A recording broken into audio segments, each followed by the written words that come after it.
Catch crop. तो catch crop को हम किस तरह से डिफाइन कर सकते हैं?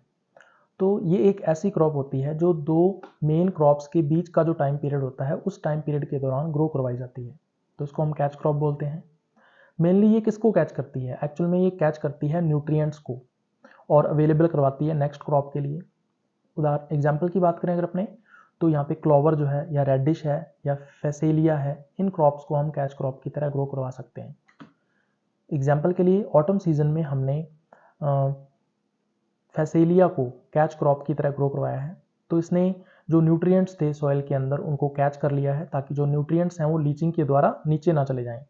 उसके बाद फिर विंटर सीजन जैसे ही आती है तो जो फेसेलिया का प्लांट है वो ड्राई हो जाता है और फिर ये बिल्कुल मिक्सअप हो जाता है सॉइल के अंदर, जैसे न्यूट्रिएंट्स जो हैं वो वापस सॉइल के अंदर मिक्सअप हो जाते हैं। और इतने टाइम के अंदर स्प्रिंग सीजन आ जाता है जब हम ग्रो करवाते हैं मेन क्रॉप को, जो कि मेज़ की क्रॉप है।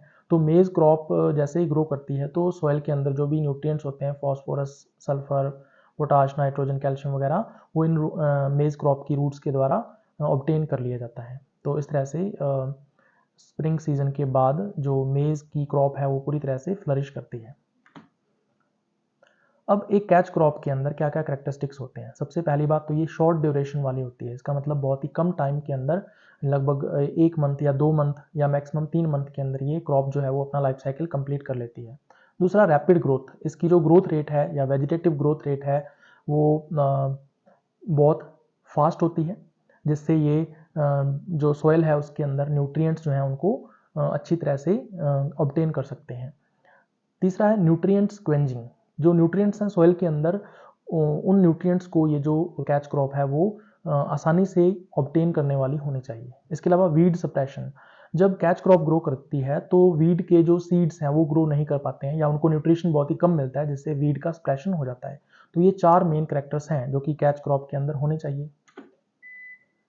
इसके अलावा जो कैच क्रॉप है उसको ग्रो करवाने के मेन ऑब्जेक्टिव्स क्या होते हैं? तो सबसे पहला आता है to make effective use of land.